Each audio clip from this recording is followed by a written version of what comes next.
What I'm about to tell you sounds impossible, but it's exactly what happened to me 3 months ago.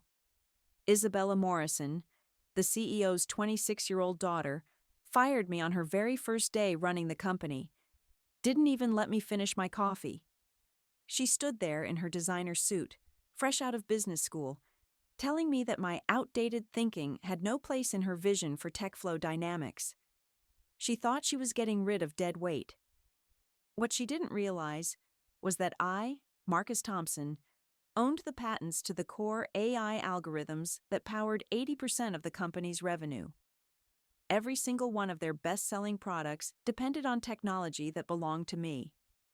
And when those licensing agreements expired 30 days after my termination, well, let's just say Isabella learned a very expensive lesson about doing your homework before you start firing people.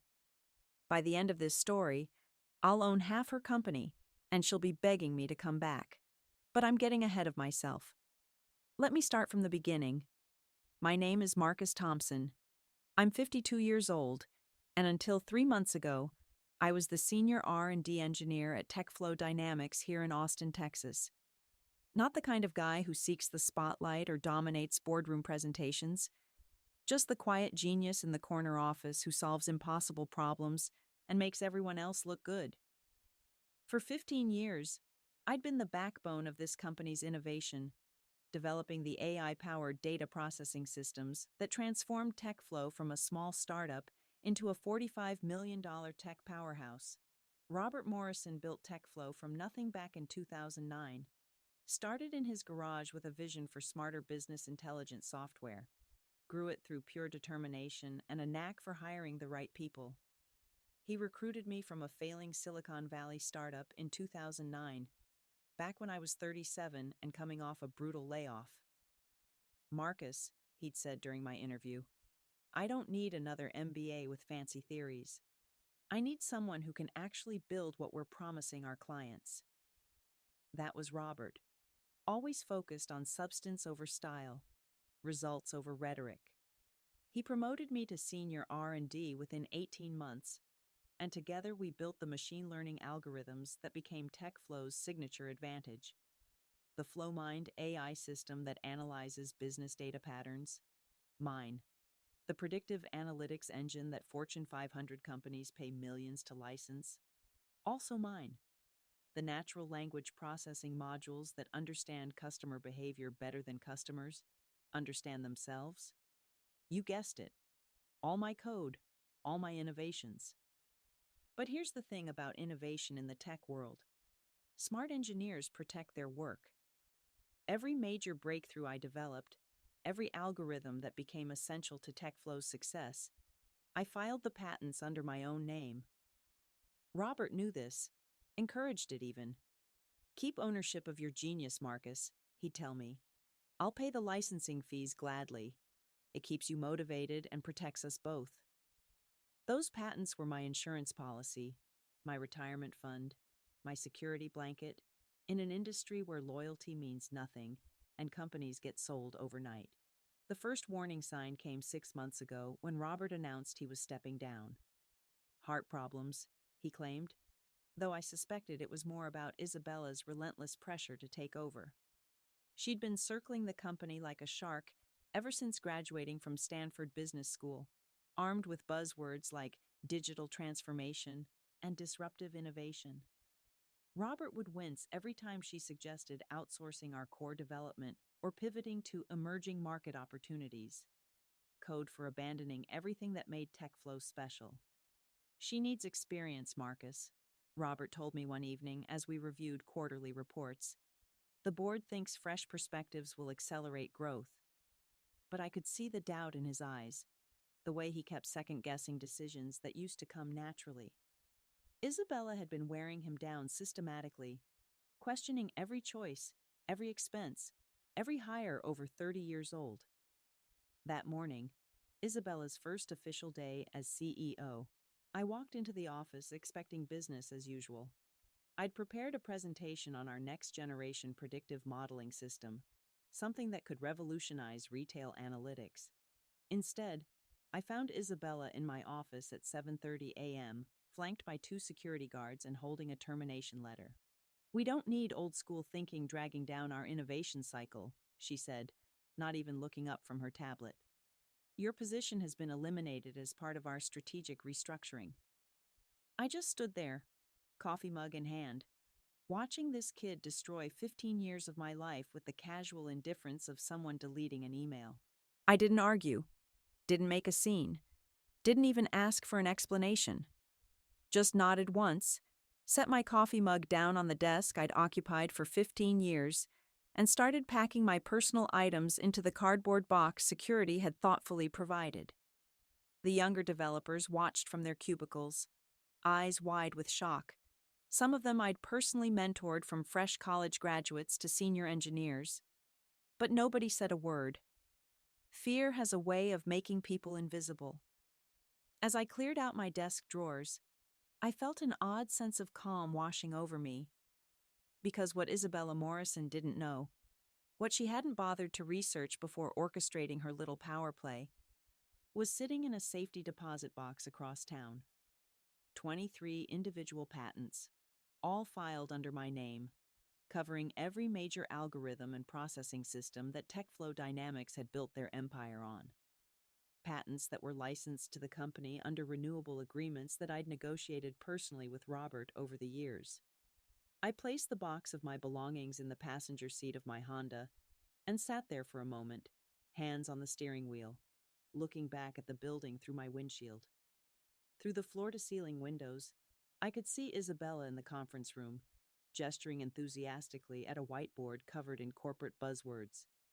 She was probably explaining her vision for streamlining operational efficiency to the remaining staff, the same staff that would soon discover what happens when you fire the person who invented the technology you're selling. My phone buzzed. A text from David Stevens, our head of software development, and one of the few people at TechFlow who truly understood the technical foundation of our products. "What the hell just happened? Are you okay?" I typed back, "I'm fine. Check the patent filings on FlowMind. Look up who owns them." 3 dots appeared, then disappeared, then appeared again. Finally, "Holy shit, Marcus. Does she know?" "She's about to find out." Instead of driving home to sulk, I headed straight to the office of Sarah Mitchell, a patent attorney who'd been handling my intellectual property filings for over a decade. Sarah had been expecting this call for months. She'd warned me repeatedly that my licensing agreements with TechFlow had some interesting clauses that most people overlooked. "Marcus!" Sarah stood up from behind her desk, genuine concern on her face. "I heard through the grapevine that Isabella was making moves. Please tell me she didn't..." "Terminated my employment this morning, effective immediately." Sarah's eyes lit up with the kind of gleam that patent lawyers get when they smell blood in the water.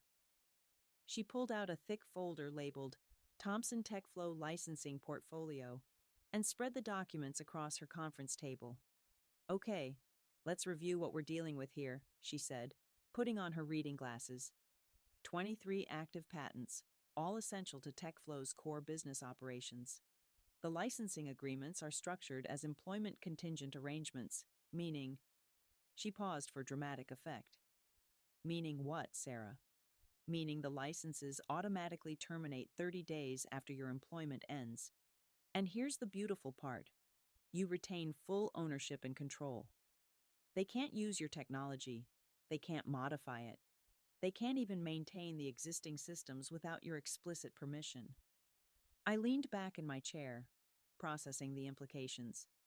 So FlowMind, the predictive analytics engine, the natural language processing modules, all of it stops working legally in 30 days. And if they continue using your patented technology without a license, they're looking at federal copyright infringement penalties that could reach tens of millions of dollars. Sarah pulled out another document. "But wait, there's more.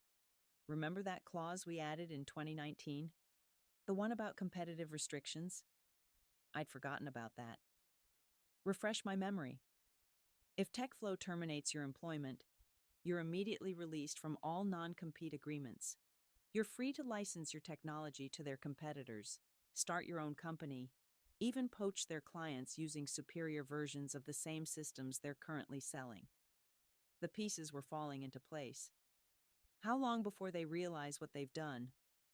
Based on my experience with corporate incompetence, could be weeks. Most companies don't actually understand what patents they're licensing versus what they own outright. Isabella probably assumes everything you created belongs to TechFlow. I stood up and shook Sarah's hand. Draft a formal notice. 30 days from today, all licensing agreements terminate. And Sarah?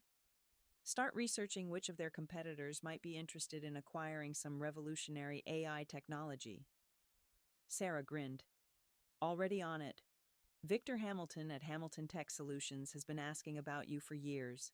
28 days after my termination, I sat across from Isabella Morrison in TechFlow's main conference room, Sarah Mitchell beside me with her leather briefcase open and a stack of legal documents prominently displayed. Isabella looked irritated, as if this meeting was an inconvenience in her busy schedule of revolutionizing the company. Her corporate attorney, a nervous-looking guy named James Chen, who couldn't have been more than 30, kept glancing at the patents spread across the table. "This is completely ridiculous," Isabella said, not even bothering to look at the documentation. "Everything Marcus developed was work for hire. It belongs to TechFlow, period." Sarah simply pointed to the highlighted sections of each patent filing. "As you can see, Ms. Morrison, all 23 patents are filed under Mr. Thompson's individual name. The licensing agreements were employment contingent, and since you terminated his employment without cause, those licenses expire in 48 hours. James picked up one of the patents, his face growing pale as he read. "Isabella, this covers the core FlowMind algorithm. Without this, our flagship product literally can't function." "That's impossible," Isabella snapped. "We own our own technology. This is some kind of extortion scheme." I finally spoke up. "It's not extortion, Isabella. It's business. The same kind of business decision you made when you fired me without bothering to understand what I actually contributed to this company." Sarah pulled out another document. "Here's a comprehensive list of TechFlow's current products and services that utilize Mr. Thompson's patented technology. FlowMind AI, the predictive analytics suite, the natural language processing engine, the automated data classification system, and the machine learning optimization protocols. According to our analysis, these technologies generate approximately 73% of TechFlow's annual revenue." Isabella's face was turning red. "Fine. So we'll pay a licensing fee. Name your price and let's move on." "It's not that simple," Sarah continued. "Mr. Thompson is now free to license this technology to anyone he chooses, including your direct competitors. Hamilton Tech Solutions has already expressed significant interest." That got Isabella's attention. Victor Hamilton had been trying to break into TechFlow's market for years, but lacked the sophisticated AI capabilities that set us apart. With my patents, he could leapfrog TechFlow overnight. James leaned toward Isabella and whispered something urgent. She brushed him off with a wave of her hand. "You're bluffing," she said to me. "You wouldn't sabotage the company you helped build. You care too much about the employees, the legacy, all that sentimental garbage." I stayed calm, watching her confidence crumble as the reality sank in. "You're right about one thing. I do care about the employees. That's why I'm giving you an option." Sarah slid a proposal across the table. "Mr. Thompson is prepared to negotiate a new licensing agreement, but the terms have changed significantly given the circumstances." Isabella snatched the document and scanned it quickly. Her eyes widened. 40% revenue share, plus consulting fees, plus reinstatement as Chief Technology Officer. This is insane. "That's the offer," I said simply. "Take it, or in 48 hours, Hamilton Tech becomes your biggest nightmare." James was frantically reading through more patents. "Isabella, we need to consider this seriously. Without these systems, we'd have to rebuild everything from scratch. That could take years and cost millions in development, not to mention the lawsuits from clients who can't access their data.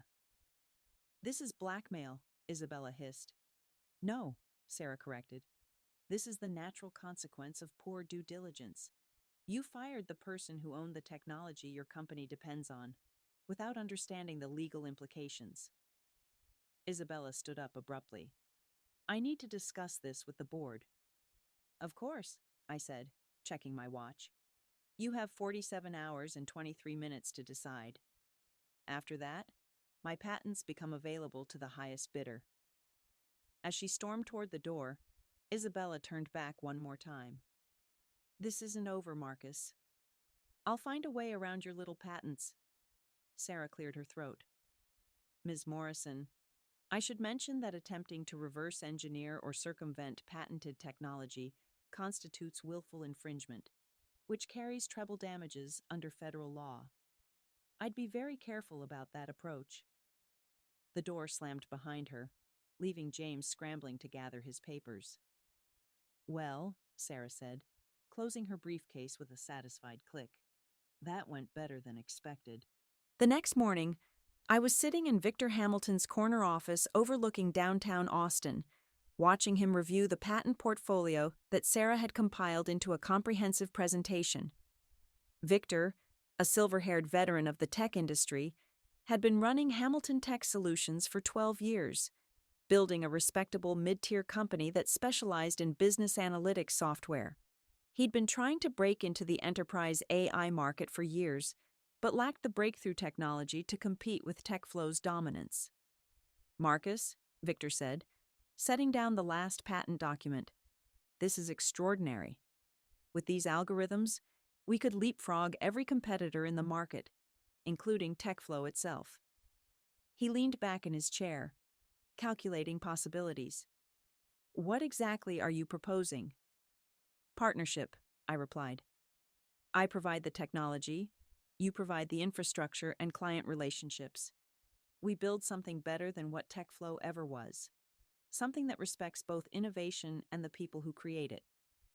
Victor nodded slowly. And if Isabella decides to meet your terms, then you get secondary licensing rights at a significant discount. Either way, Hamilton Tech wins. While Victor made some calls to his board of directors, I drove across town to meet David Stevens at a coffee shop near the university. David had been unusually quiet since my termination, but I knew he was watching the situation carefully. As head of software development, he understood better than anyone how deeply my patents were woven into TechFlow's architecture. How bad is it over there? I asked as David stirred his coffee nervously. Worse than you probably imagine, he said, glancing around to make sure we weren't overheard. Isabella's been making changes faster than we can implement them. Yesterday she fired Patricia Wells. That hit me hard. Patricia had been running our quality assurance lab for 8 years, known for catching critical bugs that could have cost us millions in client penalties. What was her reasoning? Said Patricia was resistant to agile methodologies and overly focused on perfectionism. She's replaced her with some kid fresh out of coding boot camp who doesn't even understand our testing protocols. David pulled out his phone and showed me an internal email. Look at this. She's planning to outsource customer support to a call center in Phoenix and eliminate the dedicated account management team. The clients are already starting to complain about response times. I scrolled through the email chain, watching a company I'd helped build systematically destroy itself. What about the technical side? Any issues with the current systems? Not yet, but Alex Turner came to me yesterday asking about some error logs he didn't understand. Apparently there are authentication warnings popping up in FlowMind that nobody can explain. I smiled grimly. Those aren't errors. Those are my patent's built-in licensing verification protocols.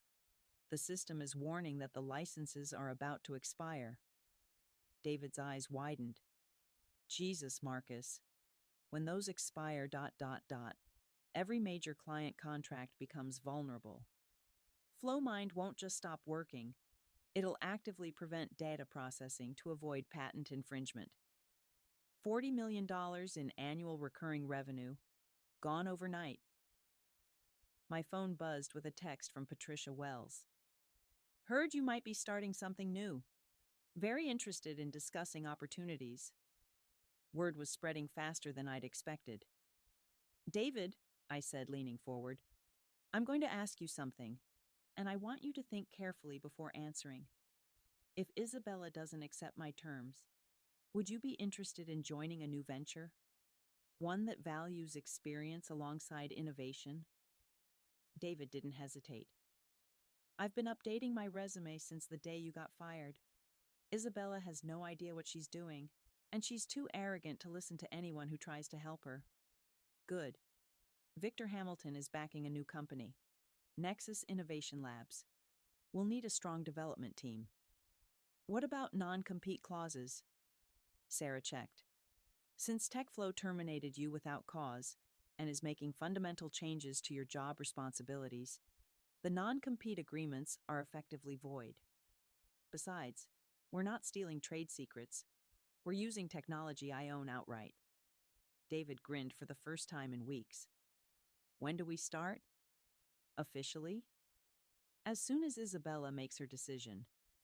Unofficially? I slid him Victor's business card. Call him this afternoon. We're going to need all the help we can get to build something worthy of the talent TechFlow is throwing away. As I drove home, my phone kept buzzing with texts from former colleagues who'd heard rumors about the patent situation. The brain drain was accelerating, and Isabella had less than 36 hours to decide whether she wanted to stop the bleeding or watch her company collapse under the weight of her own arrogance. 18 hours before the patent licenses expired, my phone rang at 6:47 a.m. Robert Morrison's name flashed on the screen, a call I'd been expecting but dreading. I'd worked alongside Robert for 15 years, respected him like a father figure, and had no desire to see him watch his life's work crumble because of his daughter's reckless decisions. Marcus, Robert's voice sounded strained, exhausted. We need to talk. I'm listening. A heavy sigh carried through the phone. Isabella called an emergency board meeting last night. She's convinced the board that your patents are some kind of legal manipulation, that you're trying to extort the company you helped build. I said nothing, letting the silence stretch between us. Robert knew me better than that. I tried to explain to them what you actually contributed, he continued, but she's got them focused on the immediate costs of your proposal rather than the long-term consequences of losing you entirely. What's the board's decision, Robert? They're rejecting your offer. Isabella's convinced them that the company can rebuild the technology in-house within 6 months using the existing development team. I closed my eyes, feeling a mix of disappointment and vindication. Robert, you know that's impossible. These aren't simple algorithms that can be reverse engineered by junior developers. We're talking about 15 years of accumulated innovation, machine learning models trained on proprietary datasets, optimization protocols that took years to perfect. I know that, Marcus. You know I know that. But Isabella has this presentation full of charts and timelines showing how modern development tools can accelerate the process. She's hired some consulting firm from San Francisco that claims they can rebuild everything faster and cheaper than paying your licensing fees. Through my kitchen window, I watched the sunrise paint the Austin skyline in shades of orange and gold. By this time tomorrow, TechFlow Dynamics would be a very different company. The patents expire in 17 hours, I said quietly. After that, continuing to use my technology constitutes federal copyright infringement. I understand. And Marcus? I'm sorry. This isn't how I wanted my legacy to end. The call ended, and I immediately dialed Victor Hamilton. They rejected the offer. It's time to move forward with Plan B. By noon, I was standing in the temporary offices of Nexus Innovation Labs, watching David Stevens and Patricia Wells review the server configurations that would host our new AI platform. Victor had worked overnight to secure cloud infrastructure and basic operational setup. Alex Turner, The young programmer Isabella had recently hired was there too. Apparently, he'd quit TechFlow that morning after Isabella screamed at him for asking too many questions about the mysterious error logs. "How long until we can demonstrate the full system?" Victor asked, reviewing our project timeline. 2 weeks for a basic demo, 6 weeks for a production-ready platform, David replied. With Marcus's patents, we're essentially starting with 15 years of head start over anyone else trying to build competitive technology. My phone started buzzing with notifications. Sarah Mitchell was sending real-time updates as the patent licenses officially expired at exactly 2 p.m. Central Time. At 2:03 p.m., every TechFlow system that relied on my algorithms would display the same message: license expired. Contact patent holder for renewed authorization. At 2:15 p.m., my phone rang. James Chen, TechFlow's attorney. "Marcus, we have a problem. Our entire FlowMind system just went offline. Clients are calling in panic because they can't access their data analytics." "That's not a problem, James. That's a feature. The system is protecting itself from patent infringement. Can you reactivate it while we negotiate?" The time for negotiation ended 15 minutes ago. Any further use of my patented technology without a valid license constitutes willful infringement. I'd recommend you advise your client to shut down all affected systems immediately to minimize legal exposure. At 3:30 p.m., Patricia's phone rang. It was her replacement at TechFlow, the bootcamp graduate who'd taken over quality assurance. "Patricia, I don't understand what's happening. Half our testing protocols are showing errors, and the automated quality checks aren't running. Isabella is saying this is some kind of cyber attack." Patricia looked at me and smiled.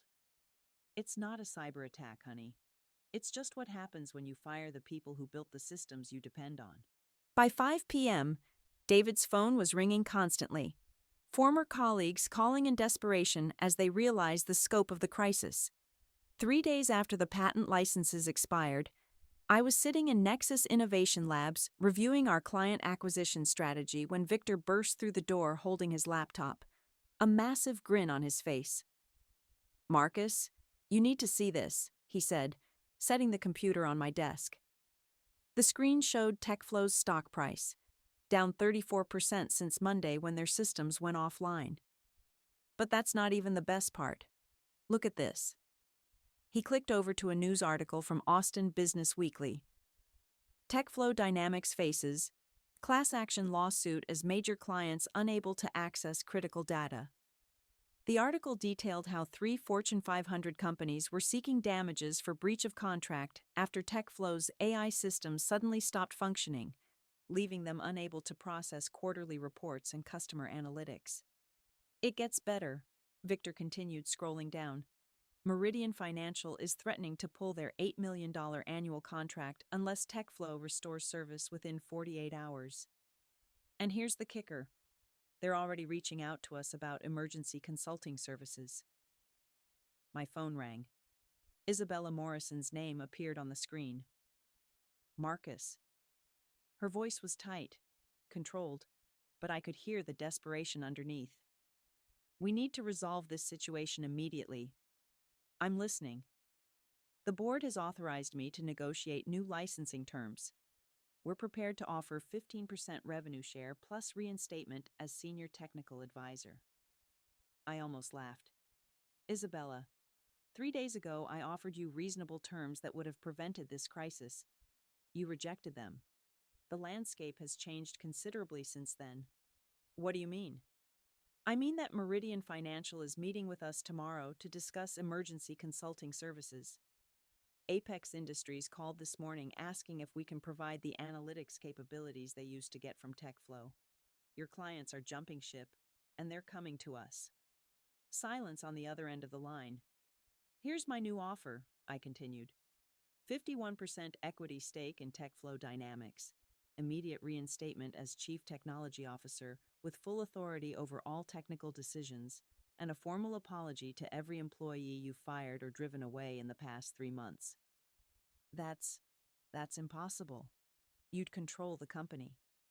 I already control the technology that is the company, Isabella. This just makes it official. The line went dead. 2 hours later, Robert Morrison appeared at our office. He looked older, more tired than I'd ever seen him, but his eyes held a familiar determination.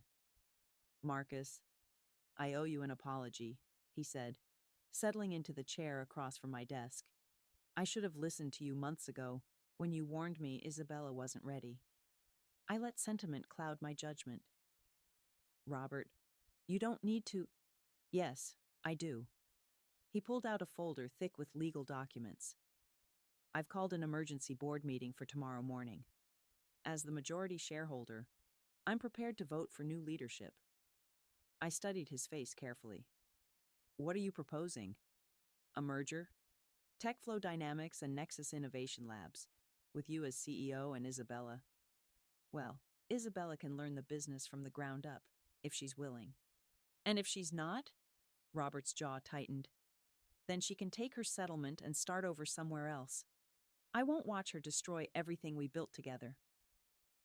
The next morning, I walked into TechFlow's main conference room for the first time since my termination. The board members looked shell-shocked. 5 days of crisis had aged them all considerably. Isabella sat at the head of the table, flanked by James Chen and 2 crisis management consultants she'd apparently hired. "Before we begin," I announced, placing a thick folder on the table, "I want everyone to understand exactly what's at stake here." I opened the folder to reveal signed letters of intent from 6 major TechFlow clients, including Meridian Financial and Apex Industries. These companies represent 63% of TechFlow's annual revenue, I continued.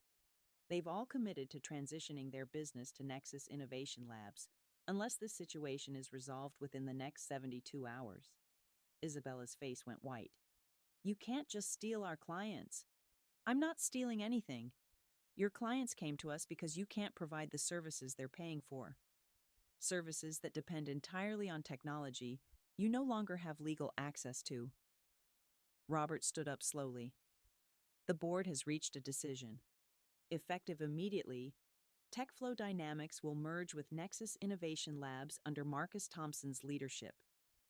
Isabella slammed her hand on the table. "This is a coup." "No," I replied calmly. "This is business."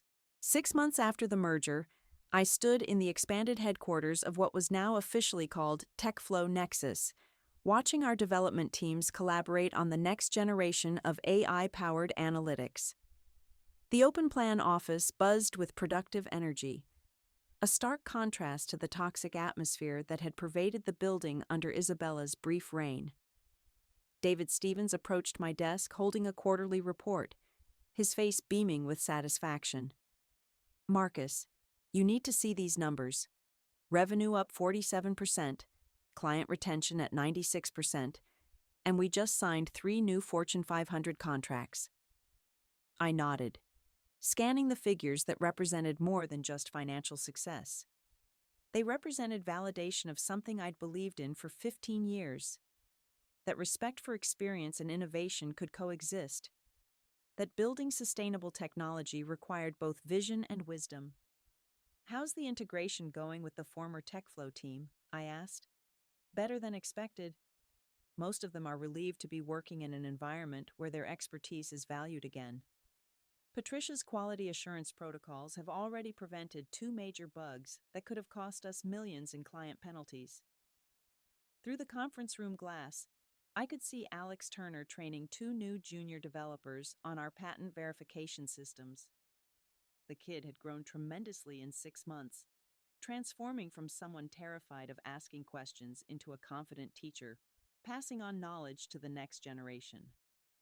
My phone buzzed with a text from Victor Hamilton, who had taken the role of Chief Operating Officer in our merged company. "Miami Herald just published Isabella's interview. You're going to love this." I pulled up the article on my computer. The headline read, "Former Tech CEO reflects on lessons learned from corporate takeover." Isabella's photo showed her sitting in what appeared to be a beachside cafe, looking considerably more humble than the last time I'd seen her. In the interview, She acknowledged that her approach had been overly aggressive and admitted that she underestimated the value of institutional knowledge. She was apparently working as a junior consultant at a small firm in Miami, learning the business from the ground up, just as Robert had suggested. "I thought disruption meant throwing out everything that came before," she was quoted as saying. "I learned the hard way that real innovation builds on the foundation others have laid, rather than demolishing it." Robert appeared in my office doorway, moving more slowly than he used to, but with renewed purpose in his step. Since stepping back from day-to-day operations, he'd taken on an advisory role, mentoring young entrepreneurs and sharing the wisdom he'd accumulated over decades of building businesses. "Saw the interview," he said, settling into the chair across from my desk. "She's learning. Think she'll ever be ready to contribute meaningfully to a tech company?" Robert considered this carefully.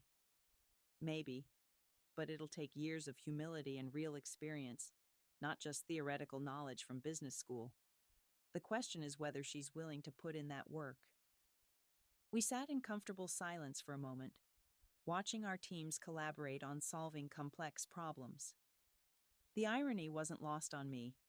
Isabella had fired me to eliminate outdated thinking, but the company was now more innovative than ever, precisely because we'd learned to balance cutting-edge technology with hard-earned wisdom. "You know," Robert said, "when I wrote those patent licensing agreements into your original contract, I never imagined they'd end up saving the company." I smiled, remembering that conversation from 15 years ago. Neither did I. I just wanted to protect my work. Sometimes the best protection turns out to be the foundation for something even better. My computer chimed with an email from Sarah Mitchell. The subject line read, "Patent Portfolio Valuation Update." The message contained an independent assessment of my patent portfolio's current market value, $47 million, nearly double what it had been worth 6 months ago, thanks to the successful integration and expanded client base. But the real measure of success wasn't in the numbers. It was in the text message I'd received that morning from Patricia Wells. "Thank you for proving that experience still matters in this industry." As I packed up to head home that evening, I reflected on the journey that had brought us here. Isabella's attempt to modernize through destruction had instead taught us all a valuable lesson. Real innovation doesn't come from discarding the past, but from building on it with respect, wisdom, and an understanding that the most valuable assets in any company aren't the algorithms or the equipment. They're the people who understand how to make it all work together. Some lessons are expensive, but the ones that change how we see the world are always worth the price.